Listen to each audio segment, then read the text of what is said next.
உண்மைகளை உரத்து சொல்லும் யூடிவியின் இரவு நேர பிரதான செய்தி அறிக்கையுடன் இணைந்து கொள்ளும் நான் விதுர்ஷன் பத்மநாதன். விரிவான செய்திகளுக்கு செல்வதற்கு முன்னால் முதலில் இன்றைய தலைப்புச் செய்திகள்.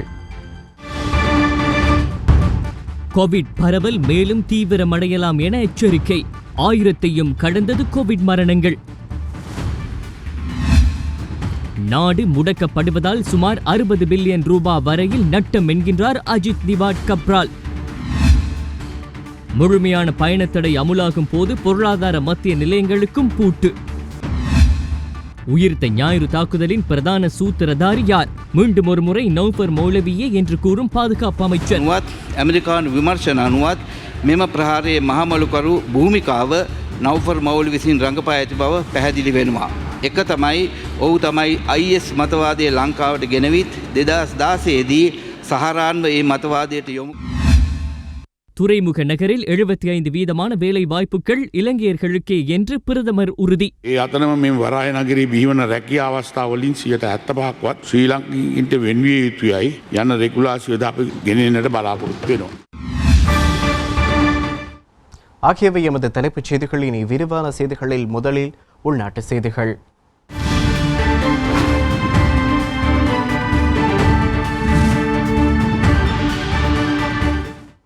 இன்று மாலை 6 மணி வரையில் 3051 கோவிட் தொற்றாளர்கள் பதிவாகியுள்ளனர்.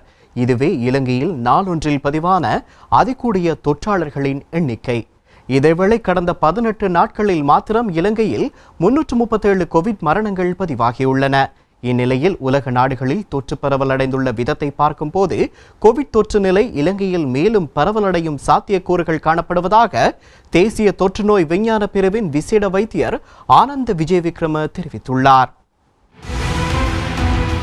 තාමත්ම තීරණාත්මක අවස්ථාවක තමයි මම හිතන්නේ ලංකාව අද ඉන්නේ. ඒක අවදානම් සහගත අවස්ථාවක් කිව්වත් නිවැරදි. மிகவும் தீர்மானமிக்க காலப்பகுதியில் நாம் இருக்கின்றோம். அதனை அபாயமான ஒரு காலப்பகுதி என்றும் நாம் குறிப்பிடலாம். தொடர்ச்சியாக கோவிட் தொற்றாளர்களுடைய எண்ணிக்கை உயர்வான ஒரு பெருமானத்தில் உள்ளன. இந்த நிலையில் ஏனைய நாடுகளில் இந்த தொற்று பரவலடைந்துள்ள விதத்தை பார்க்கும் போது இந்த தொற்று நிலை இலங்கையில் மேலும் பரவலடையும் சாத்தியக்கூறுகளே காணப்படுகின்றன. எனவே இந்த நிலையில் இந்த தொற்று பரவலை கட்டுப்படுத்துவதற்காக மேற்கொள்ள வேண்டிய அனைத்து நடவடிக்கைகளையும் நாம் அனைவரும் ஒன்றிணைந்து மேற்கொள்ள வேண்டும். இவ்வாறு நடைபெறும் பட்சத்தில் மட்டுமே எம்மால் இந்த நிலையை வெற்றி கொள்ள முடியும். අපි ඒ ක්‍රියාමාර්ග නොගත්තොත් මේක මහා ව්‍යසනයක් දක්වා ව්‍යාප්ත වීමේ දැඩි අවදානමක් මේ අවස්ථාවේදී තියෙනවා. අපේ ලංකාවේ දැනට පාවිච්චි වෙනවා AstraZeneca Covishield එන්නත, Sinopharm සහ Sputnik එන්නත. நாட்டில் தற்போது 4 வகையான கோவிட் தடுப்பூசிகள் பதிவு செய்யப்பட்டுள்ளன. AstraZeneca, Pfizer, Sinopharm மற்றும் ஸ்புட்னிக் V ஆகிய தடுப்பூசிகளுக்கு இவ்வாறு அனுமதி கிடைத்துள்ளன. இதில் ஃபைசரை தவிர ஏனைய அனைத்து தடுப்பூசிகளும் தற்போது பாவனையில் இருக்கின்றன. இந்நிலையில் தடுப்பூசியை செலுத்திய அடுத்த நாளிலிருந்தே உடலில் நோய் எதிர்ப்பு சக்தி உருவாகாது. எனவே கொரோனாவிலிருந்து விடுதலை பெற்று விட்டதாக நினைத்துவிட முடியாது. இதன் 2வது டோஸ் செலுத்தப்பட்டு குறைந்தது 6 வாரங்களின் பின்னரே பாதுகாப்பு கிடைக்கின்றது. எனவே அதுவரையில் கொரோனாவிலிருந்து பாதுகாப்பாக இருக்க வேண்டும். දෙවෙනි මාත්‍රාව ලබා අරගෙන සති දෙකක් පස්සේ යනවා එම ආරක්ෂාව ලැබෙන්න. நேற்றைய தினம் நாட்டில் 2518 கோவிட் தொற்றாளர்கள் பதிவாகியுள்ளனர். புதுவட்ட கோவிட் கொத்தில் 2478 பேரும் வெளிநாடுகளில் இருந்து வருகை தந்தவர்களில் 40 பேரும் பதிவாகியுள்ளனர். இதில் அதிகளவானவர்கள் களுத்துறை மாவட்டத்தில் பதிவாகியுள்ளனர். களுத்துறை மாவட்டத்தில் 391 பேரும், கம்பா மாவட்டத்தில் 350 பேரும், கொழும்பு மாவட்டத்தில் 333 பேரும், அனுராதபுரம் மாவட்டத்தில் 179 பேரும், கேகாலை மாவட்டத்தில் 170 பேரும், யாழ்ப்பாண மாவட்டத்தில் 144 பேரும், குர்நகல் மாவட்டத்தில் 113 பேரும், காலி மாவட்டத்தில் 108 பேரும், கண்டி மாவட்டத்தில் 89 பேரும், நூரெலியா மாவட்டத்தில் 72 பேரும், ஹம்பாந்தோட்ட மாவட்டத்தில் 71 பேரும், மாத்தளை மாவட்டத்தில் 65 பேரும் பதிவாகியுள்ளனர். ரத்னபுரி மாவட்டத்தில் 63 பேரும், புத்தளம் மாவட்டத்தில் 56 பேரும், பதுள மாவட்டத்தில் 47 பேரும், மாத்தறை மாவட்டத்தில் 45 பேரும், முனராகலை மாவட்டத்தில் 39 பேரும், மட்டக்களப்பு மாவட்டத்தில் 38 பேரும், கிளிநொச்சி மாவட்டத்தில் 28 பேரும், அம்பாறை மாவட்டத்தில் 27 பேரும் பதிவாகியுள்ளனர். புலனர்வ மாவட்டத்தில் 25 பேரும், திருகோணமலை மாவட்டத்தில் 24 பேரும், முல்லைத்தீவு மாவட்டத்தில் ஒருவரும் பதிவாகியுள்ளனர். இலங்கை தொழிலாளர் காங்கிரசின் நாடாளுமன்ற உறுப்பினர் மருதபாண்டி ராமேஸ்வரனுக்கு கோவிட்-19 தொற்று உறுதி செய்யப்பட்டுள்ளது. மேலும் நேற்றைய தினம் நாட்டில் 34 கோவிட் மரணங்கள் பதிவாகியிருந்தன. இதற்கமைய கடந்த 18 நாட்களில் மாத்திரம் 337 கோவிட் மரணங்கள் பதிவாகியுள்ளன. புதுவட்ட கோவிட் கொத்தின் ஆரம்பத்தை அடுத்து 441 கோவிட் மரணங்கள் பதிவாகியுள்ளன. තම සමවයසේ සිටින වෙනත් කාන්තාවක් එක්ක සංසන්දනය කරනකොට කොවිඩ් ආසාදනයේදී යම් යම් සංකුලතාවලට கர்ப்பிணி பெண் ஒருவர் தனக்கு ஒத்த வயதுடைய மற்றொரு பெண்ணோடு ஒப்பிடும்போது அவருக்கு சாதாரண பெண்ணை விட கோவிட் தொற்றும் வாய்ப்பு அதிகமாக இருக்கிறது. இதன் காரணமாக கர்ப்பிணி பெண் ஒருவருக்கு தொற்று ஏற்படுமாக இருந்தால் அதனால் ஏற்படக்கூடிய மூச்சு திணறல் போன்ற சிக்கல்கள் சற்று அதிகமாகவே இருக்கும். அவசர நிலைகள் ஏற்படும் போது கர்ப்பிணி பெண்கள் உயிரிழக்க வேண்டிய நிலையும் ஏற்படலாம். இதுவரையிலான காலப்பகுதியில் 3ஆம் அலை கோவிட் தொற்று காரணமாக 5 கர்ப்பிணிகள் மரணித்துள்ளனர். கர்ப்பிணி பெண்கள் கட்டாயமாக சுகாதார நடவடிக்கைகளை பின்பற்ற வேண்டும். சனி நெரிசல் கூடிய இடங்களுக்கு செல்ல வேண்டாம். வேலைக்கு செல்லும் கர்ப்பிணி தாய்மார் பாதுகாப்பான முறையில் போக்குவரத்து முறைகளை ஏற்பாடு செய்து சுகாதார முறைகளை கடைபிடித்து சென்று வர வேண்டும். தொற்றுக்கான அறிகுறிகள் எதுவும் தென்பட்டால் அவசரமாக வைத்தியசாலையின் உதவியை நாட வேண்டும். மேலும் எல்லோருக்கும் இருக்கின்ற ஒரு கேள்வி, கோவிட் தொற்றுக்கான தடுப்பூசி கர்ப்பிணி பெண்களும் செலுத்தலாமா என்பது. இது தொடர்பாக நாங்கள் நிறைய ஆராய்ந்து பார்த்தோம். உலக சுகாதார நிறுவனமும் இது தொடர்பாக என்ன கூறுகின்றது என்று அதன் அடிப்படையில் இது தொடர்பாக கலந்துரையாடும் போது கர்ப்பிணி பெண்களுக்கு கோவிட் தடுப்பூசியை பெற்றுக் கொடுக்க முடியும் என தொழில்நுட்ப குழு முடிவு செய்துள்ளது. இது தொடர்பான நடவடிக்கைகளை மேற்கொள்ள குழு ஒன்று நியமிக்கப்பட உள்ளது. அதன் பின்னரே தடுப்பூசிகள் வழங்கும் முறை மற்றும் எந்த தடுப்பூசிகளை அச்சம் எதுவுமின்றி கர்ப்பிணிகளுக்கு பெற்றுக் கொடுக்க முடியும் என்பது தீர்மானிக்கப்படும். சில கர்ப்பிணி தாய்மார்கள் தாதிகளிடம் நாங்கள் கோவிட் தடுப்பூசி செலுத்திக் கொள்ளவா என்று அனுமதி கேட்கின்றார்கள். அவசரம் கொள்ள வேண்டாம். இதற்கான ஏற்பாடுகள் செய்த பின்னராக உங்களுக்கு அறிவிக்கப்படும். இதேவேளை இன்று மாலை 6 மணி வரையில் புதிதாக 3051 கோவிட் தொற்றாளர்கள் பதிவாகி இருந்தனர்.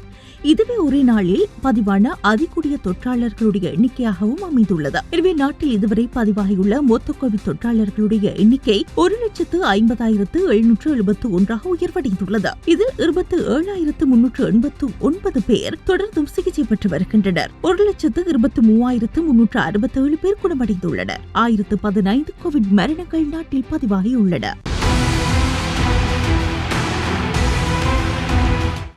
நாட்டில் உள்ள அனைத்து விசேட பொருளாதார மத்திய நிலையங்களும் எதிர்வரும் 21ஆம் தேதி முதல் 24ஆம் தேதி வரை மூடப்பட்டிருக்கும் என விவசாயத்துறை அமைச்சு தெரிவித்துள்ளது. அத்துடன் மூடப்படும் பொருளாதார மத்திய நிலையங்கள் மீண்டும் 25ஆம் தேதி அதிகாலை 4 மணிக்கு திறக்கப்பட்டு மீண்டும் எதிர்வரும் 26ஆம் தேதி முதல் 28ஆம் தேதி வரை மூடப்படும் என தெரிவிக்கப்பட்டுள்ளது. நிலையங்களும் எதிர்வரும் 21ஆம் தேதி முதல் 24ஆம் தேதி வரை மூடப்பட்டிருக்கும் என விவசாய அமைச்சு தெரிவித்துள்ளது. அத்துடன் மூடப்படும் பொருளாதார மத்திய நிலையங்கள் மீண்டும் 25ஆம் தேதி அதிகாலை 4 மணிக்கு திறக்கப்பட்டு மீண்டும் எதிர்வரும் 26ஆம் தேதி முதல் 28ஆம் தேதி வரை மீள மூடப்படும் என தெரிவிக்கப்பட்டுள்ளது. நாட்டில் அமுல்படுத்தப்பட்டுள்ள நடமாட்ட கட்டுப்பாடு காரணமாக இந்த தீர்மானம் மேற்கொள்ளப்பட்டுள்ளதாக விவசாயத்துறை அமைச்சு மேலும் தெரிவித்துள்ளது. மாவட்டங்களுக்கு இடையில் அத்தியாவசிய சேவை மற்றும் அத்தியாவசிய தேவை நிமித்தம் பயணங்களை மேற்கொள்வதற்கான அனுமதி பத்திரம் வழங்கும் நடவடிக்கை திருகோணமலை மாவட்டத்தின் அரசாங்க அதிபர் சமன் தரிசன வழிகாட்டலுக்கு அமைய இன்று மேற்கொள்ளப்பட்டது. அதன்படி குறித்த அனுமதி பத்திரத்துக்கான விண்ணப்பத்தினை பிரதேச செயலகங்களில் பெற்று பூர்த்தி செய்து குறித்த விண்ணப்பத்தில் குறிப்பிட்ட உத்தியோகத்தர்களிடம் சிபாரசினை பெற்று மாவட்ட செயலகத்தில் கையளித்தல் வேண்டும். பின்னர் குறித்த விண்ணப்பத்தில் குறிப்பிட்டுள்ள விண்ணப்பதாரிகளுக்கு உரிய பயண அனுமதி பத்திரம் வழங்கப்படும். சுகாதார நடைமுறைகளை பின்பற்றி மக்களது குறித்த தேவைகள் நிறைவேற்றப்பட்டது. சுகாதார அமைச்சு மற்றும் இலங்கை தகவல் மற்றும் தொடர்பாடல் தொழில்நுட்ப நிறுவனம் இணைந்து இந்நாட்டில் கோவிட் தடுப்பூசி வழங்கும் வேலை திட்டம் செயற்திறன் மிக்கதாக முன்னெடுக்க புதிய வேலை திட்டம் ஒன்று ஆரம்பிக்கப்பட்டுள்ளன. அதன்படி கோவிட் தடுப்பூசியை பெற்றுக்கொள்ள எதிர்பார்க்கப்படும் மக்களின் வசதிக்காக இணையதளம் ஒன்றை வடிவமைக்க நடவடிக்கை எடுக்கப்பட்டுள்ளது. மக்கள் பதிவு செய்து கோவிட் தடுப்பூசியை பெற்றுக் கொடுப்பதற்கான இந்த இணையதளம் எதிர்வரும் 2 நாட்களில் வெளியிடப்பட உள்ளது. இந்த வேலை திட்டம் ஜனாதிபதி கோட்டாபய ராஜபக்சவின் அறிவுறுத்தலுக்கு அமைய அமைச்சர் நாமல் ராஜபக்சவினால் ஒருங்கிணைக்கப்பட்டுள்ளது. குறித்த இணையதளம் ஊடாக பொதுமக்கள் தடுப்பூசியை பெற்றுக் கொடுப்பதற்கான திகதி, நேரம் மற்றும் மத்திய நிலையம் ஒன்றினை ஒதுக்கீடு செய்து கொள்ள சந்தர்ப்பம் ஏற்படுத்தப்பட உள்ளது. இதனூடாக சர்வதேச அளவில் அங்கீகரிக்கப்பட்ட தடுப்பூசி சான்றிதழை பெற்றுக்கொள்வதற்கான வாய்ப்பினையும் அவர்கள் பெற்றுக்கொள்ள முடியும். தற்பொழுது வடமாகாணத்தில் ஏற்பட்டுள்ள நிலைமையினால் கூடுதலான பெண்கள் தொற்றுக்கு உள்ளாவதனை கருத்தில் கொண்டு மன்னார் தாராபுரம் துருக்கி சிட்டியில் அமைக்கப்பட்டுள்ள கொரோனா இடைநிலை சிகிச்சை நிலையத்தை பெண்களுக்கான கொரோனா இடைநிலை சிகிச்சை நிலையமாக இயக்க உள்ளது. ஒரே நேரத்தில் 100 நபர்கள் தங்கியிருந்து சிகிச்சை பெற்றுக் கொள்ளும் வகையில் நடவடிக்கை மேற்கொள்ளப்பட்டுள்ளது. இன்று முதல் மன்னார் தாராபுரம் துருக்கி சிட்டியில் அமைக்கப்பட்டுள்ள கொரோனா இடைநிலை சிகிச்சை நிலையங்கள் பெண் தொற்றாளர்கள் சிகிச்சைகளுக்காக அனுமதிக்கப்படும் நடவடிக்கை ஆரம்பமாக உள்ளமை குறிப்பிடத்தக்கது. நுவரெலியா டயகம வைத்தியசாலையின் உதவி வைத்தியருக்கு கொரோனா வைரஸ் தொற்று இன்று உறுதி செய்யப்பட்டதை அடுத்து வைத்தியசாலையின் நடவடிக்கைகள் மறு அறிவித்தல் வரை இடைநிறுத்தப்பட்டுள்ளதாக லிந்துலை பொது சுகாதார வைத்திய அதிகாரி ஆர் ஜெயராஜன் தெரிவித்துள்ளார். வைத்தியருடன் தொடர்பை பேணிய 18 உத்தியோகத்தர்கள் தனிமைப்படுத்தப்பட்டுள்ளதுடன் அவர்கள் PCR பரிசோதனைகளுக்கு உட்படுத்தப்பட்டுள்ளனர். பிரதேச மக்கள் வைத்திய சிகிச்சைகளுக்காக அக்கரப்பத்தனை பிரதேச வைத்தியசாலைக்கு செல்லுமாறு சுகாதார வைத்திய அதிகாரி ஆர் ஜெயராஜன் குறிப்பிட்டுள்ளார். 21ஆம் திகதி நள்ளிரவு முதல் எதிர்வரும் 31ஆம் திகதி நள்ளிரவு வரை வெளிநாடுகளிலிருந்து எந்த ஒரு பயணிகளும் இலங்கைக்கு வருவதற்கு தற்காலிக தடை விதிக்க தீர்மானிக்கப்பட்டுள்ளதாக விமான சேவைகள் அதிகார சபை தெரிவித்துள்ளது. நாட்டில் கொரோனா பரவல் அதிகரித்து வருகின்ற நிலைமையினால் இந்த தீர்மானம் எடுக்கப்பட்டுள்ளது. எனினும் இலங்கையில் இருந்து வெளிநாடுகளுக்கு செல்ல முடியும் என அந்த சபை மேலும் தெரிவித்துள்ளது. அத்துடன் குறித்த காலப்பகுதியில் சரக்கு விமானங்களின் சேவை தொடரும் என்பதோடு சுற்றுலா பயணிகள் நாட்டுக்குள் வருவது தடை செய்யப்பட்டுள்ளதாகவும் சிவில் விமான சேவைகள் அதிகார சபை தெரிவித்துள்ளது. துறைமுக நகர பொருளாதார ஆணைக்குழு சட்டமூலத்தின் சில சரத்துக்கள் இலங்கையின் அரசியலமைப்புக்கு முரணாக இருப்பதாக உயர் நீதிமன்றம் தமது வியாக்கியானத்தில் தெரிவித்துள்ள நிலையில் துறைமுக நகர பொருளாதார ஆணைக்குழு சட்டமூலம் 2வது வாசிப்புக்காக நாடாளுமன்றத்தில் நிதியமைச்சர் என்ற வகையில் பிரதமரால் சமர்ப்பிக்கப்பட்டது.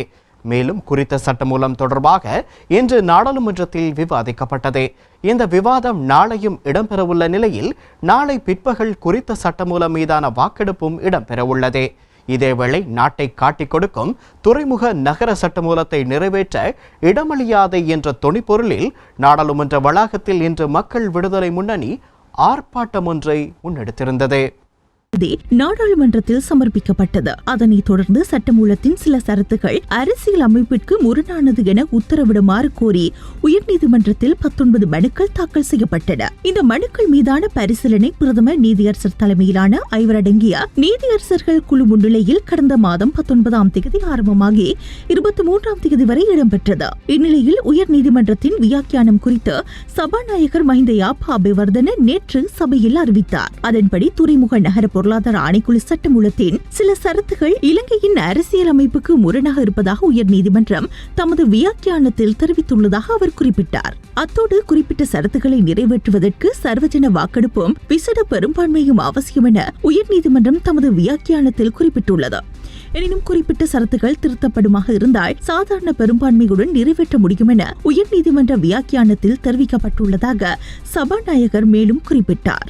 மேலும் கொழும்பு துறைமுக நகர பொருளாதார ஆணைக்குழு சட்டமூலம் தொடர்பாக இன்று நாடாளுமன்றத்தில் விவாதிக்கப்பட்டது. இந்த விவாதம் நாளையும் இடம்பெறவுள்ள நிலையில் அதன் பின்னர் நாளை பிற்பகல் 4 மணிக்கு குறித்த சட்டமூலம் தொடர்பான வாக்கெடுப்பு இடம்பெறவுள்ளது. இந்நிலையில் கொழும்பு துறைமுக நகர பொருளாதார ஆணைக்குழு சட்டமூலம் 2வது வாசிப்புக்காக நாடாளுமன்றத்தில் நிதி அமைச்சர் என்ற வகையில் பிரதமரால் சமர்ப்பிக்கப்பட்டது.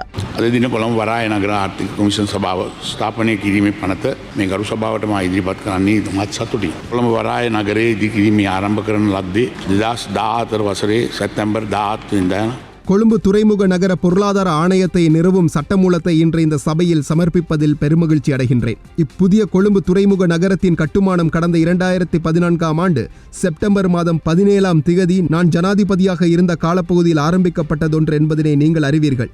இந்த கட்டுமானத்துக்கு சீனா மக்கள் குடியரசின் ஜனாதிபதி ஷி ஜின்பிங் மற்றும் இலங்கை ஜனாதிபதியான எனது தலைமையிலேயே அடிக்கல் நாட்டப்பட்டது என்பதையும் நீங்கள் அறிவீர்கள். அவ்வாறான ஆரம்பிக்கப்பட்ட இந்த பாரிய திட்டத்தின் மூலம் இன்று 269 ஹெக்டேர் நிலப்பரப்பு இலங்கையுடன் இணைக்கப்படுவதற்கு முடிந்துள்ளது என்பதனையும் நாங்கள் அனைவரும் அறிவோம். இப்புதிய நிலப்பரப்பு 2019ஆம் ஆண்டு அக்டோபர் மாதம் முந்தைய அரசாங்கத்தினால் கொழும்பு மாவட்டத்துடன் இணைக்கப்பட்டதுடன் இதுவரை கொழும்பு துறைமுக நகரம் என்று குறிப்பிடுவதன் மூலம் இலங்கை பொருளாதாரத்துக்கு பெரும் வாய்ப்புகள் பலவற்றை பெற்றுக்கொள்ள எமக்கு ஒரு மதிப்புள்ள வாய்ப்பு ஏற்படுத்தப்பட்டுள்ளது. இப்புதிய திட்டத்தின் முழு பயன்களையும் பெறுவதற்கு இந்த நகரப்புற வளாகத்தின் மூலம் பாரிய முதலீடுகளை நாட்டுக்குள் இருப்பதற்கு தேவையான சட்டம் மற்றும் வணிக கட்டமைப்பு சரியாக நிறுவ வேண்டியது அவசியமாகும். அவ்வாறு செய்வதற்கு இப்பொழுது ஒரு புதிய பொறுப்பு உள்ளது என்பதையும் நாம் புரிந்து கொள்ள வேண்டும். அந்த கட்டமைப்பை நமக்கு சரியாக தயாரிக்க முடியுமாயின் அதனூடாக தமது நாட்டின் பொருளாதாரத்துக்கு அடுத்த 5 ஆண்டுகளில் சுமார் 15 மில்லியன் அமெரிக்கன் டாலர் முதலீடுகளை பெற்றுக்கொள்ள வாய்ப்புள்ளது என பொருளாதார வல்லுநர்கள் தெரிவித்துள்ளனர். இதேவேளை புதிய நகர கட்டுமான பணிகளின் ஊடாக முதல் 5 ஆண்டுகளில் சுமார் 2 லட்சம் வேலைவாய்ப்புகள் மற்றும் வாழ்வாதார வாய்ப்புகளை உருவாக்க முடியும். மேலும் முதல் 5 ஆண்டுகளில் படிப்படியாக சுமார் 83,000 புதிய நிர்மாண வேலைவாய்ப்புகளை உருவாக்கவும் வாய்ப்பு கிட்டும் என பொருளாதார வல்லுநர்கள் கணித்துள்ளனர். இதேவேளை இந்த துறைமுக நகரத்தில் உருவாக்கப்படும் வேலைவாய்ப்புகளில் குறைந்தது 75% இலங்கையர்களுக்கு ஒதுக்கப்பட வேண்டும் என்ற திருத்தத்தை ஏற்படுத்த எதிர்பார்க்கிறோம்.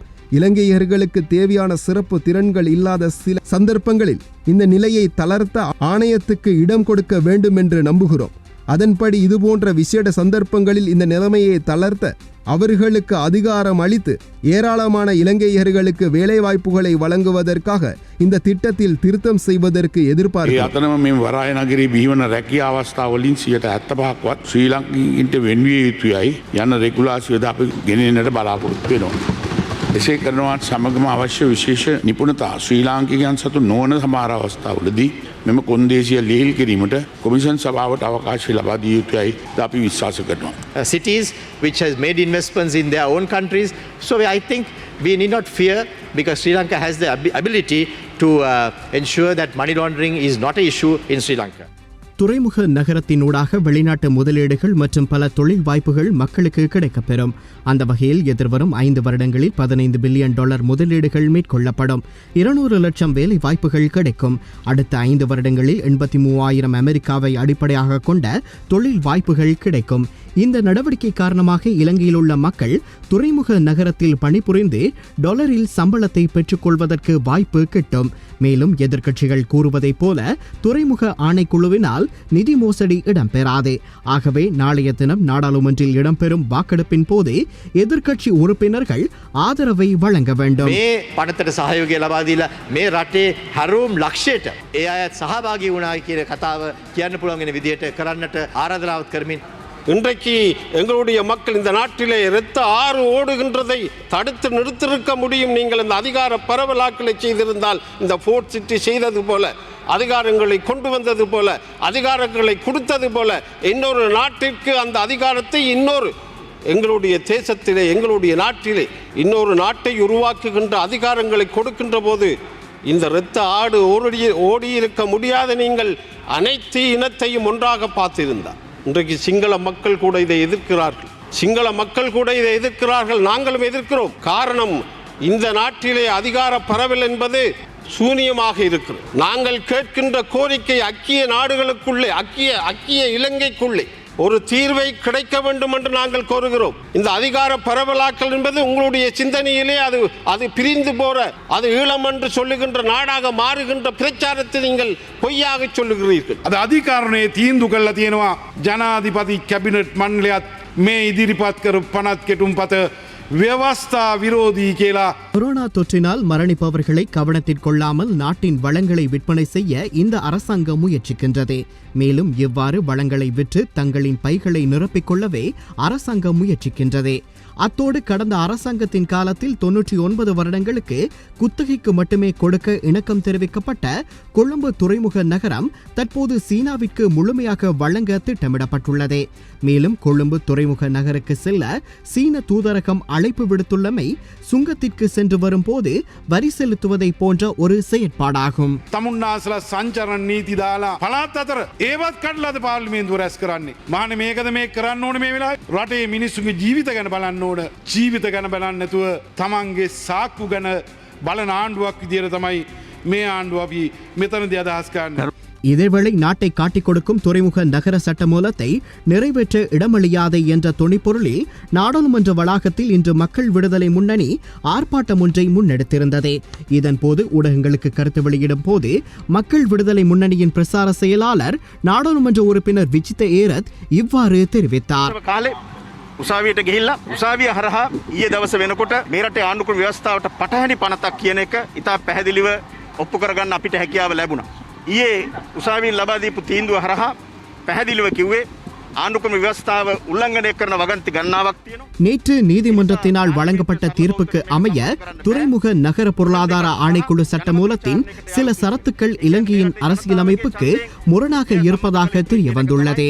எனவே குறிப்பிட்ட கருத்துக்களை நிறைவேற்றுவதற்கு சர்வஜன வாக்கெடுப்பும் விசேட பெரும்பான்மையும் அவசியம். எனவே அரசாங்கம் சட்டத்துக்கு முரணான ஒரு சட்டமூலத்தையே தற்போதைய இக்கட்டான சூழ்நிலையில் நிறைவேற்ற முயற்சிக்கின்றது. நாட்டை காட்டிக் கொடுக்கும் கொழும்பு துறைமுக நகர சட்டம் மூலம் நிறைவேற்றப்படுவதற்கு எந்த ஒரு நாடாளுமன்ற உறுப்பினர்களும் ஒத்துழைப்பு வழங்கக்கூடாது என கேட்டுக்கொள்கின்றோம். இது தொடர்பில் மக்கள் தெளிவடைவதற்கான வாய்ப்பளித்து வாக்கெடுப்பினை ஒரு வாரமேனும் ஒத்திவைக்க வேண்டும்.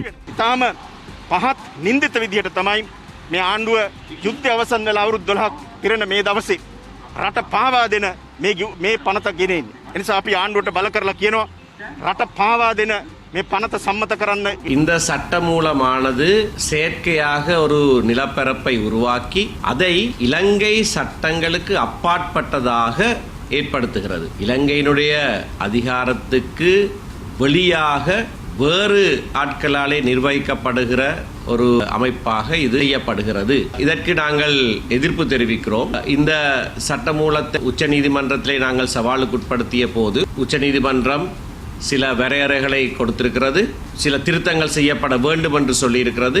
அந்த திருத்தங்கள் இது அரசியலமைப்பு சட்டத்துக்கு ஒத்ததா இல்லையா என்றதை மட்டும்தான் பார்க்குமே தவிர இது நாட்டுக்கு நல்லதா இல்லையா என்ற கேள்விக்கு அங்கு பதில் கிடையாது. அது மட்டுமல்ல, வெவ்வேறு பிரிவுகளை ஆராய்ந்து அந்த பிரிவுகளை எவ்வாறு திருத்த வேண்டும் என்றுதான் சொல்லுமே தவிர அடிப்படை கோட்பாட்டை அது மாற்றாது. நாட்டினுடைய பாராளுமன்றத்தினுடைய கட்டுப்பாட்டையும் சட்டங்களுடைய கட்டுப்பாட்டையும் மீறி செயற்படுவதற்கான ஒரு முறையிலே இது அமைக்கப்பட்டிருக்கிறது. ஆகையினாலே இந்த சட்டமூலத்துக்கு எதிராக நாங்கள் பேசுவோம், இதற்கு எதிராக நாங்கள் வாக்களிப்போம்.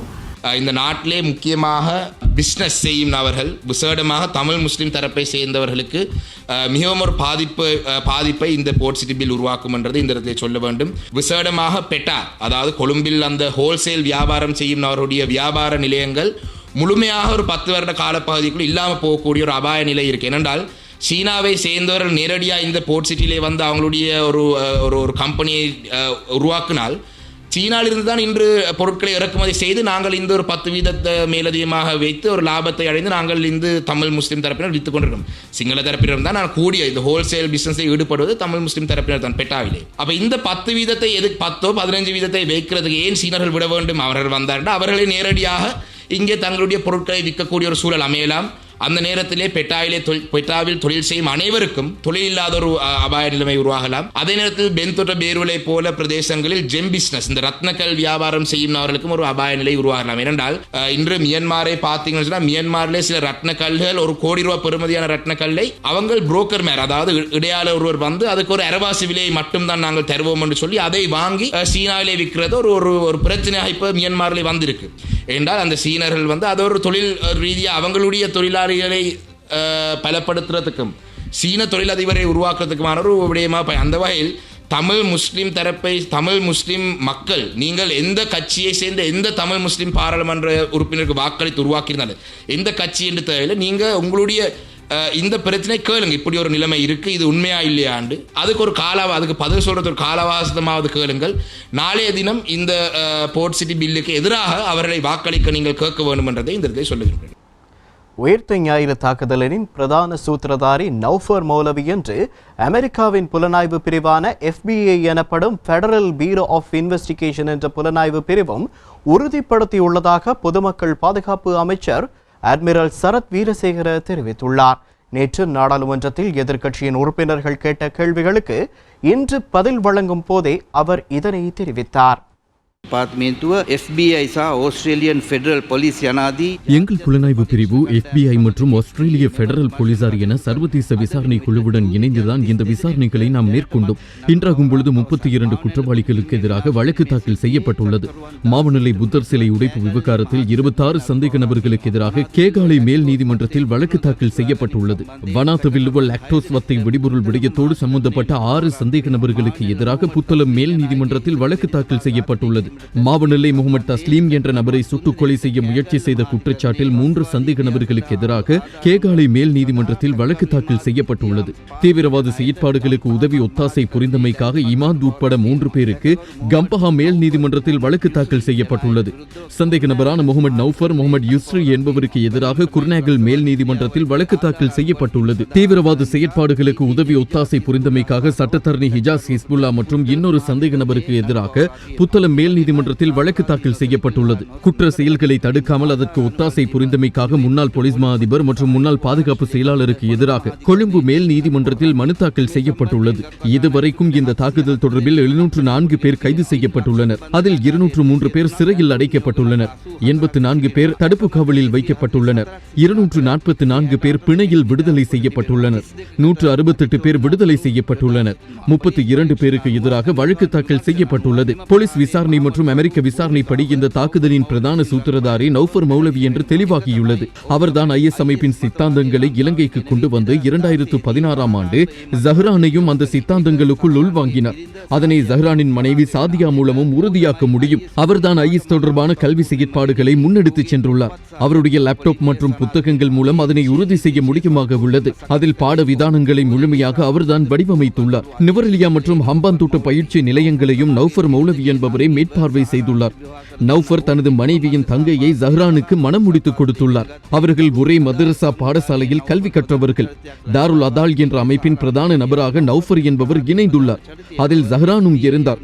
நௌஃபர் இந்த தாக்குதலின் பிரதான சூத்திரதாரி என FBI-யும் உறுதிப்படுத்தியுள்ளது. இந்த தாக்குதலுக்கு வெளிநாட்டு தொடர்புகளும் இருக்கின்றன. இலங்கையோடு சம்பந்தப்பட்ட ஆஸ்திரேலிய பிரஜையான லுக்மான் தாலிப் என்பவர் கத்தாரில் கைது செய்யப்பட்டார். இப்பொழுது வெளிநாட்டு புலனாய்வு பிரிவுகள் அது பற்றி கண்டறிந்துள்ளன. எங்கள் புலனாய்வு பிரிவும் அல் கொய்தா மற்றும் IS அமைப்போடு லுக்மானுக்கு இருந்த தொடர்புகளை தேடிப்பிடித்துள்ளன. அவருக்கு 2 மகன்கள் உள்ளனர். அதில் ஒரு மகன் இப்பொழுது ஆஸ்திரேலிய காவல் படையின் கீழ் உள்ளனர். மாலித்தீவு பிரஜைகள் 4 பேரையும் கண்டுபிடித்துள்ளோம். அவர்கள்தான் ஜமாத்தே இஸ்லாமி மாணவர் இயக்க தவிசாளர் சாதிக் அப்துல்லா என்பவருக்கு பணம் மற்றும் ஆயுதம் உற்பத்தி செய்ய லேக் இயந்திரத்தையும் வழங்கியுள்ளனர். எனவே உயர்த்த ஞாயிறு தாக்குதல் தொடர்பான விசாரணைகள் தொடர்பில் யாரும் எந்த சந்தேகமும் கொள்ள தேவையில்லை. இப்பொழுது 9 வழக்குகள் தாக்கல் செய்யப்பட்டுள்ளன. ஏனைய வழக்குகளையும் மிக விரைவில் தாக்கல் செய்ய எதிர்பார்க்கின்றோம். ජමාතේ ඉස්ලාම් සිං ශිෂ්‍ය සංවිධානයේ ජාතික සංවිධායක සාදික් අබ්දුල්ලාට මුදල් ලබා දුන්නේ සහ ආයුධ හදන්නට ලේත් මැචුමක් ලබා දුන්නේ. ඒ සම්බන්ධයෙන් විමර්ශන කටයුතු කරගෙන යනවා. එසේනම් පාස්කු පහරේ විමර්ශන කටයුතු ගැන කවුරුත් කිසිම සැකයක් තබා ගත යුතු නැහැ. දැන්ටමත් නඩු 9ක් පවරා තිබෙනවා. ඉතිරි නඩු ඉතා ඉක්මනින් පැවරීමට නීති දෙපාර්තමේන්තුවත් පොලිසියත් එක් වී කටයුතු කරනවා. பொய்யான இட்டுக்கட்டப்பட்ட குற்றச்சாட்டுகளை உருவாக்கியே உயிர்த்த ஞாயிறு தாக்குதல் தொடர்பில் சட்டத்தரணி இஜாஸ் இஸ்புல்லா கைது செய்யப்பட்டுள்ளதாக நாடாளுமன்ற உறுப்பினர் ரவுஃப் ஹக்கீம் தெரிவித்துள்ளார். அத்தோடு எந்த ஒரு தீவிரவாத கருத்தும் உள்வாங்கப்படாத ஒரு கவிதை புத்தகம் எழுதியமைக்காக ஹனாஃப் ஜசீல் என்ற மாணவர் கைது செய்யப்பட்டுள்ளமை அரசின் மேலுள்ள நம்பகத்தன்மையை குறைக்கின்ற விடயம் என அவர் தெரிவித்துள்ளார். இன்றைய தினம் நாடாளுமன்றத்தில் பொதுமக்கள் பாதுகாப்பு அமைச்சரின் கருத்துக்கு பதில் வழங்கும் போதே ரவுஃப் ஹக்கீம் இதனை தெரிவித்தார். தாக்குதல் தொடர்பான விசாரணை விடயங்கள் குறித்து பொதுமக்கள் பாதுகாப்பு அமைச்சர் ரியா அட்மிரல் சரத் வீரசேகர கருத்து தெரிவித்த பின்னர் நாடாளுமன்ற உறுப்பினர்களான மனுஷ நாணயக்கார ரவுஃப் ஹக்கீம், ரஞ்சித் மத்தும பண்டார் ஆகியோரும் தங்கள் கருத்துக்களை தெரிவித்தனர். දප්පුලද රිවේරා මැතිතුමා කියපු කාරණාත් කාදිනල්තුමා කියපු කාරණාත් ඒ වගේම මේ බුද්ධ්‍යංශවල යම් සම්බන්ධතාවයක් එක්ක අපි මේ කාටවත් ඇඟිල්ල දික් කරනව නෙවෙයි. එතනින් පිටිපස්සට කවුද මේ බුද්ධ්‍යංශයේ ඇතැම් අයගෙන් එලිදරව් වෙච්ච එක් සාක්ෂි වලට පිටිපස්සේ ඉන්නේ කවුද? ඒවා මෙහෙව්වේ කවුද? එතනට වෙච්ච මේ කියන කුමන්ත්‍රණේ කවුරුන් විසින් සිද්ධ කරාද කියන එකයි හොයාගන්න ඕනේ. මේ ක්‍රියාමාර්ගය මෙහෙවපු අයව හොයාගන්න. ඒක ඔබතුමන්ලටත් හොඳයි. යහපාලන රජයේ මේ සහරාන්ව 2018 දී අත්අඩංගුවට ගන්න කියලා රාජ්‍ය බුද්ධ්‍යංශය කියනකොට කිසිම අධ්‍යාත්මික ගත්තේ නැහැ. ගත්තනම් මේ කිසි දෙයක් වෙන්නේ නැහැ. ඒකනම් මේ සියලු දෙනාම ඒ ප්‍රහාරයට වග කියන්න ඕනේ. අපි අරන් තියෙන්නේ සහරාන්ට විරුද්ධව විවෘත වරෙන්තුව. මෙතුමන්ලාවෙන් පස්සේ නැවැත්තුවා. තමුන්නාන්සලාවෙන් පස්සේ අත්අඩංගුවේ හිටපු කාණ්ඩායම් බාර දුන්නා. තමුන්නාන්සලා මේක වෙන තැනකට ගෙනියන්නේ. තමුන්නාන්සලා තමයි මේකේ කුමන්ත්‍රණකාරයෝ. අපි කෙලින්ම ආණ්ඩුවට අපි ඉන්නේ කුමන්ත්‍රණකාරයෝ. දැන් මේ මහා මොළකරු සම්බන්ධයෙන් මාත් මගේ කතාවේ සමහර දේවල් කිව්වා. කරුණාකරලා එපන හොයලා බලන්න. විශේෂයෙන්ම ඉස්රේලියානු බුද්ධ සේවාව මේ පිටිපස්ස හිටියාද කියන එක පිළිබඳව සාධක තියෙනවා. ඒක මේ ජනාධිපති කොමිසම් වාර්තාවෙනුත් තියෙනවා. එහෙම පොඩ්ඩක් හොයා බලන්න. ඒ විතරක් නෙවෙයි. now there is one poet called Ahdaf Nazim. එයාව නිකන් කවි පොතක කිසි දෙයක් එයා ලියලා නැහැ මේ ත්‍රස්තවාදය ගැන මොකක් හරි. ඒ කවි පොත අරගෙන හරියට ද්‍රවිඩ භාෂාවෙන් පරිවර්තනය කරලා බලන්න. මේ පිළිබඳව Amnesty International all these other organizations have written to the government to reverse it. For 1 year you are keeping him under custody. මේ කවියෝ මේ ලේඛකයෝ මේ වගේ හිරබාරයට අරගෙන නිකන් මේ විශ්වාසනීයභාවය නැති වෙනවනේ රජේ මේ වගේ වැඩ කරන්න ගියාම. ඒ විතරක් නෙවෙයි, I want to very responsibly to say the case against Hijaz Hizbullah is totally fabricated. Hijaz Hizbullah save the pearl කියන එක තමයි ඒ සංවිධානයේ තමයි ඔහු මේ ඇතිකලේ. ඒ සංවිධානයේ නෞෆර් මෞලවි සහ සහරාන් කියන අය දේශන පවත්වලා තියෙනවා පුංචි ළමයින්ට මරාගෙන මැරෙන දේශන අන්තවාදී දේශන පොඩි ළමයි පවා ඒක සනාථ කරලා තියෙනවා. ඒක තමයි කලේ. Case of Mr. Hizbullah, as a lawyer he has had an impeccable career, and then they are trying to say that he was a chairman of a charity. That charity he was just a nominal chairman. He had never cited this so-called called madrasa. They have totally fabricated this evidence by forcing young children. There is evidence and affidavit for that from the parents and others. So in this case, you are losing credibility. The government will lose credibility. Even the agency department lose credibility. இவ்வாண்டுக்குரிய பல்கலைக்கழக அனுமதிக்காக எதிர்வரும் 21ஆம் தேதி முதல் விண்ணப்பிக்க முடியும் என பல்கலைக்கழக மானியங்கள் ஆணைக்குழு தலைவர் தெரிவித்துள்ளார். அதற்கமைய 2020-2021 கல்வியாண்டுக்காக எதிர்வரும் 21ஆம் தேதி முதல் ஜூன் 11ஆம் தேதி வரையில் விண்ணப்பிக்க முடியும் எனவும் அவர் மேலும் தெரிவித்துள்ளார். இன்று நடைபெற்ற செய்தியாளர் சந்திப்பின் போதே அவர் இவ்வாறு தெரிவித்துள்ளார். 2020 උසස් පෙළ විභාගය අවසාන කරලා සමත් වෙච්ච දරුවන්ගේ විශ්වවිද්‍යාල ප්‍රවේශය පටන් ගන්නේ අයදුම් කරන්න කුමන දවසේ සිටද කියලා. 2020 உயர்தர பரீட்சையில் சித்தி பெற்ற மாணவர்களது பல்கலைக்கழக அனுமதிக்கான விண்ணப்பங்களை ஏற்றுக்கொள்வதற்கான சகல நடவடிக்கைகளும் முடிவடைந்த நிலையில் எதிர்வரும் 21ஆம் தேதி முதல் விண்ணப்பிக்க முடியும். பல்கலைக்கழக மானியங்கள் ஆணைக்குழு வெளியிட உள்ள வெட்டுப்புள்ளி அடங்கிய புத்தகத்தை வெளியிட்ட அன்றைய தினத்திலேயே புத்தக கடைகளில் பெற்றுக்கொள்ள முடியும். மேலும் மாணவர்கள் தமது விண்ணப்பங்களை இணையதளத்தினூடாகவும் பல்கலைக்கழக மானியங்கள் ஆணைக்குழுவிடமும் சமர்ப்பிக்க முடியும்.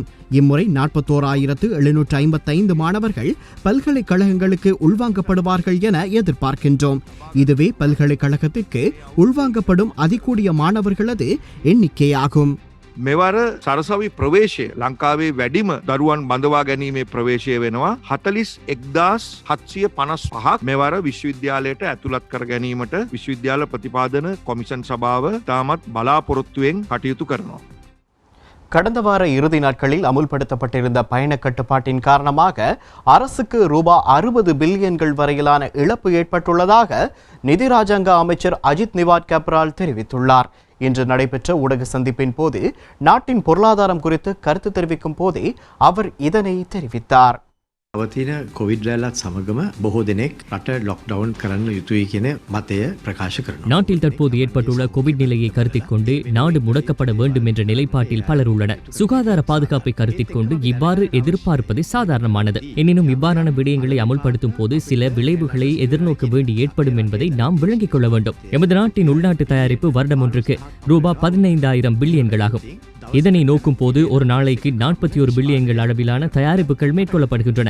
ஆகவே இவ்வாறு நாடு முடக்கப்படும் சந்தர்ப்பங்களில் ஒரு நாளைக்கு 41 பில்லியன்கள் நாட்டின் பொருளாதாரத்தில் இணைவது தடுக்கப்படுகிறது. இவ்வாறான நிலைமை 4 நாட்களுக்கு நீடித்தால் ரூபாய் 55 பில்லியன்கள் தொடக்கம் ரூபாய் 60 பில்லியன்கள் வரையிலான இழப்பை நாடு சந்திக்க நேரிடும். எனவே இவை குறித்தும் சிந்திக்க வேண்டிய தேவையுள்ளது. ඒ නිසා ඒ තත්ත්වය දවස් 4කට තිබුණා නම් රුපියල් බිලියන 55ක සිට 60ක පමණ අවාසියක් අලුත් නිෂ්පාදනයක් රටට එකතු වෙන්නේ නැති බව අපිට කියන්නට වෙනවා. ඉතින් ඒව ගැනත් හිතන්නට கடந்த 24 மணித்தியாலங்களில் தனிமைப்படுத்தல் விதிகளை மீறிய 340 பேர் கைது செய்யப்பட்டுள்ளதாக போலீஸ் ஊடக பேச்சாளர் பிரதி போலீஸ் மா அதிபர் அஜித் ரோஹன தெரிவித்தார். රීතීන් තවදුරටත් ඒ ආකාරයටම ක්‍රියාත්මක වෙනවා. ඒ වගේම ඊයේ දිනේදී විශේෂ මෙහෙයුම් රැසක් ශ්‍රී ලංකා පොලිසිය විසින් සිදු කර තිබෙනවා. தனிமைப்படுத்தல் விதிகள் நாட்டில் தொடர்ந்தும் நடைமுறையில் உள்ளது. தனிமைப்படுத்தல் விதிமுறையை மீறியவர்களில் 340 பேர் நேற்றைய தினம் கைது செய்யப்பட்டுள்ளனர். கடந்த அக்டோபர் முதல் இதுவரையில் தனிமைப்படுத்தல் விதிகளை மீறிய குற்றச்சாட்டில் 10,413 பேர் கைது செய்யப்பட்டுள்ளனர். அதே நேரம் நடமாடும் வர்த்தகர்கள் தனிமைப்படுத்தல் விதிகளை முறையாக பின்பற்றுகின்றனரா என்பது தொடர்பான சுற்றிவளைப்பு நடவடிக்கைகள் நேற்று மேற்கொள்ளப்பட்டிருந்தது. இன்றைய தினமும் இந்த சுற்றிவளைப்புகள் மேற்கொள்ளப்படும். அடையாள அட்டையின் இலக்க அடிப்படையில் வெளியில் நடமாடக்கூடிய நடைமுறையை மீறிய குற்றச்சாட்டில் நேற்று 99 பேர் கைது செய்யப்பட்டனர். இதேவேளை மாகாணங்களுக்கு இடையிலான போக்குவரத்து கட்டுப்பாடுகளை மீறிய 215 பேர் இனங்காணப்பட்டு மீண்டும் திருப்பி அனுப்பி வைக்கப்பட்டுள்ளனர். அத்தியாவசிய பயணிகளுக்காக அல்லாமல் ஏனைய நடவடிக்கைகளுக்காக வெளியில் நடமாடுகின்றவர்கள் அடையாள அட்டையின் இறுதி இலக்கத்தின் அடிப்படையிலேயே நடமாட முடியும். இது தொடர்பில் தொடர்ச்சியான சுற்றிவளைப்புகள் மேற்கொள்ளப்படும். පරීක්ෂාවට ලක් කර තිබෙනවා. මේ පුද්ගලයන් පරීක්ෂා කරන අතරතුර 205 கோவிட்-19 அசாதாரண சூழ்நிலை காரணமாக கிண்ணியா போலீஸ் பிரிவிற்குட்பட்ட 12 கிராம சேவகர் பிரிவுகள் முடக்கப்பட்டுள்ள நிலையில் இன்று 5வது நாளாக தனிமைப்படுத்தப்பட்ட கிராமங்கள் உள்ள பகுதியில் முப்படையினர்கள் கடமையில் ஈடுபடுத்தப்பட்டுள்ளனர். மட்டக்களப்பு மண்முனை வடக்கு பிரதேச செயலக பிரிவிற்குட்பட்ட 5 கிராம உத்தியோகத்தர் பிரிவுகளை இன்று முதல் முழுமையாக முடக்குவதற்கான தீர்மானத்தை தேசிய கோவிட்-19 தடுப்பு செயலணிக்கு பரிந்துரை செய்துள்ளதாக மாவட்ட செயலாளர் கே கருணாகரன் தெரிவித்தார். இதன்படி பாலமீன்மடு, பூனச்சிமுனை, கல்லடி, வேலூர், சின்ன ஊரணி மற்றும் திருச்செந்தூர் ஆகிய 5 கிராம உத்தியோகத்தர் பிரிவுகளே இவ்வாறு முடக்கப்பட்டுள்ளன. பல மரணங்களும் எமது நாட்டிலும் எமது பகுதியிலும் நடந்து கொண்டிருக்கின்றது. ஆகவே நாடு முழுமையாக முடக்கப்படும் சந்தர்ப்பங்களில் எந்தவிதமான பொது போக்குவரத்தும் இயங்கப்பட மாட்டாது என போக்குவரத்து ராஜாங்க அமைச்சர் திலும் அமுனுகம தெரிவித்துள்ளார். අපි ගත්තොත් සංචරණ සීමා පනවා තියෙන දවස් වලදී පළාත් අතර පමණක් සංචරණ සීමා පලවා තියෙන දවස් වලදී மாகாணங்களுக்கு இடையில் மாத்திரம் பயணக்கட்டுப்பாடு விதிக்கப்பட்டுள்ள நாட்களில் தொழில் நிமித்தமாக வெளியில் செல்பவர்கள் தொழில் செய்யும் நிறுவனத்தின் அடையாள அட்டையை பயன்படுத்தி பயணங்களை மேற்கொள்ள முடியும். இவ்வாறான நாட்களில் குறைந்த அளவிலான பொது போக்குவரத்து சேவைகள் இடம்பெறும். ஆனால் எதிர்வரும் 21ஆம் தேதி முதல் 28ஆம் தேதி வரையிலான காலப்பகுதியில் முழுமையாக நாடு முழுவதும் பயணக்கட்டுப்பாடு விதிக்கப்பட்டுள்ளது. அதாவது மாகாணங்களுக்குள்ளும் பயணக்கட்டுப்பாடு விதிக்கப்படுகிறது. இந்த காலப்பகுதிகளில் மாகாணங்களுக்கு இடையில் பொது போக்குவரத்து செயற்பட மாட்டாது. விசேடமான நிறுவனங்களுக்கான வைத்தியசாலை, பாதுகாப்பு ஆகியவற்றின் வேண்டுகோளுக்கு இணங்க அவர்களுக்கு தேவையான நேரங்களில் மாத்திரம் பொது போக்குவரத்தை வழங்குவதற்கு ஏற்பாடு செய்யப்பட்டுள்ளது. තොළුතත් සීමා පැනවෙන තත්ත්වයක් තුළ පිටස්තර හෝ පළාත ඇතුලේ පොදු ප්‍රවාහනයක් ක්‍රියාත්මක වෙන්නේ නැහැ. විශේෂිත වූ ආයතන සඳහා රෝහල්, ත්‍රිවිධ හමුදාව விளக்கமறியலில் வைக்கப்பட்டுள்ள குற்றப்புலனாய்வு பிரிவின் முன்னாள் பணிப்பாளர் ஷானி அபேசேகரவின் உடல்நிலை குறித்த அறிக்கையை மேல்முறையீட்டு நீதிமன்றம் கோரியுள்ளது. விளக்கமறியலில் வைக்கப்பட்டுள்ள குற்றப்புலனாய்வு பிரிவின் முன்னாள் பணிப்பாளர் ஷானி அபேசேகரவின் உடல்நிலை குறித்த அறிக்கையை மேல்முறையீட்டு நீதிமன்றம் உத்தரவிட்டுள்ளது. தன்னை விடுவிக்க கோரி ஷானி அபேசேகர தாக்கல் செய்த திருத்த மனுவை இன்று நிசங்கா பந்துலா கருணாரத்ன மற்றும் எஸ் குமரன் ரத்னம் ஆகியோர் அடங்கிய நீதிபதிகள் குழு முன்னால் விசாரித்த போது இந்த உத்தரவு பிறப்பிக்கப்பட்டுள்ளது.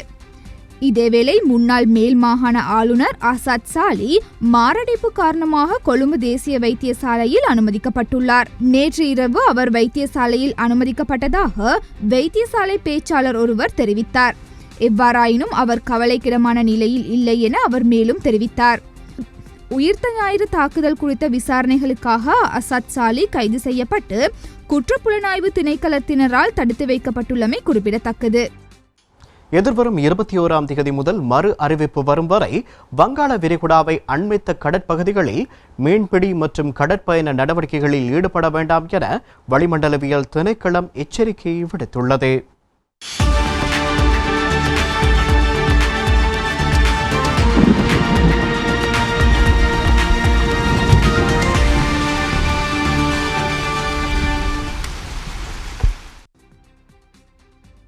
மூன்றாம் தேதிக்குள் வடகிழக்கு வங்காள விரிகுடாவை அண்மித்த கடற்பகுதிகளில் தாளமுகம் உருவாகும் சாத்தியம் இருப்பதால் மே 21ஆம் தேதி முதல் மறு அறிவிப்பு வரும் வரையில் வடகிழக்கு வங்காள விரிகுடாவை அண்மித்த கடற்பகுதிகளில் மீன்பிடி மற்றும் கடற்படை நடவடிக்கையில் ஈடுபட வேண்டாம் என வளிமண்டலவியல் திணைக்களம் கோரிக்கை விடுத்துள்ளது.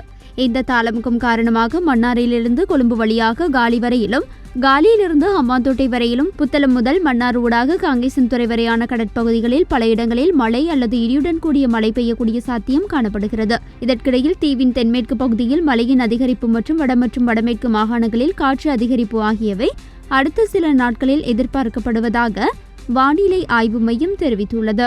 இதேவேளை மத்திய, சபரகமுவ, ஊவா, கிழக்கு மற்றும் வடமத்திய மாகாணங்களிலும், ஹம்பாந்தோட்டை மற்றும் முல்லைத்தீவு மாவட்டங்களிலும் பல இடங்களில் இன்று இரவில் மழை பெய்யக்கூடிய சாத்தியம் காணப்படுகின்றது. மத்திய மற்றும் ஊவா மாகாணங்களில் சில இடங்களில் 50 மில்லிமீட்டருக்கும் அதிகமான ஓரளவு பலத்த மழை வீழ்ச்சி எதிர்பார்க்கப்படுகிறது. மேல் மற்றும் வடமேல் மாகாணங்களிலும், காலி மற்றும் மாத்தறை மாவட்டங்களிலும் சிறிதளவில் மழை பெய்யும் என எதிர்பார்க்கப்படுகிறது. காங்கேசன்துறையிலிருந்து மன்னாரூடாக புத்தளம் வரையான கடற்பரப்புகளில் காற்றின் வேகமானது அவ்வப்போது மணித்தியாலத்துக்கு 45 தொடக்கம் 50 கிலோமீட்டர் வரை அதிகரிக்கக்கூடிய சாத்தியம் காணப்படுகிறது. காங்கேசன்துறையிலிருந்து மன்னார், புத்தளம், கொழும்பு மற்றும் காலி ஊடாக ஹம்பாந்தோட்டை வரையான கடற்பரப்புகளில் அவ்வப்போது கொந்தளிப்பாக காணப்படும். நாட்டை சூழவுள்ள ஏனைய கடற்பரப்புகள் மிதமான அலையுடன் காணப்படும். இத்துடன் நமது இரவு நேர பிரதான செய்தி அறிக்கை நிறைவடைந்தது. மீண்டும் நமது பிரதான செய்தி அறிக்கையினை நாளை இரவு 7:30 மணிக்கு எதிர்பாருங்கள். அதுவரை UTVM நிகழ்ச்சிகளோடு இணைந்திருங்கள்.